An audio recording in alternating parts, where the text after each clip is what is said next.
ମତ ରଖି ଗାଁରୁ ବିଦା କରିଦେବେ। ସେ ମନ୍ଦିରଟା ଅପବିତ୍ର ହେଇଯିବ।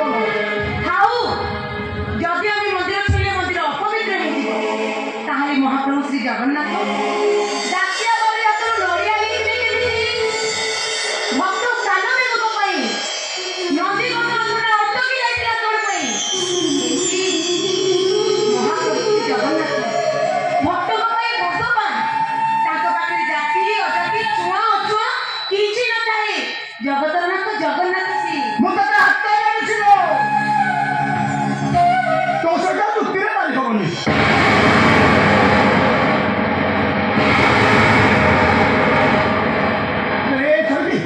ଆମେ ମେଘ ବର୍ଷା ଆସେନି। ଚାଲ ଚାଲ ଚାଲ ଚାଲ ଯିବା ଚାଲ।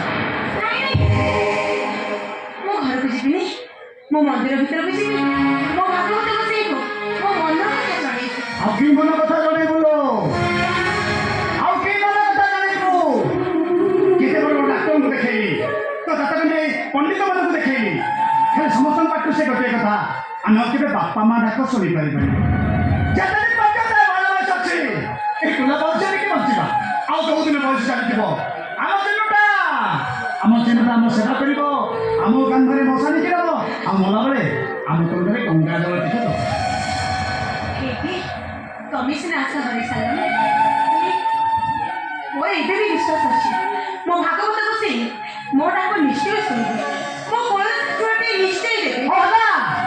ଯାହା ନାହିଁ କରମେ ତାହାକେ ହବ ଧରମେ।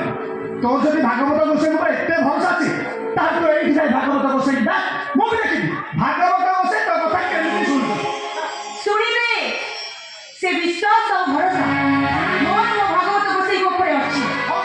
ଯୋଉ ବିଶ୍ୱାସ ଆଉ ଭରସା ଦ୍ରୌପଦୀର ଶ୍ରୀକୃଷ୍ଣଙ୍କ ଉପରେ ଥିଲା। ଗୋଟିଏ ହାତରେ ପିନ୍ଧା ବସନକୁ ଧରି ଆଉ ଗୋଟାଏ ହାତରେ ରକ୍ଷା କର ବାସୁଦେବ ଡାକିଲା। ଶ୍ରୀକୃଷ୍ଣ ନୀରବ। ସେତେବେଳେ ଦୁଇ ହାତ ଟେକି ଦେଇ ପ୍ରାର୍ଥନା କଲେ ପାଞ୍ଚାଳି। ଏବେ ଯାଇ କୋଟି ବସ୍ତ୍ର ଦାନ କରି ଦ୍ରୌପଦୀର ମାନ ରକ୍ଷା କଲେ ବାସୁଦେବ ଶ୍ରୀକୃଷ୍ଣ। ହେ ଭାଗ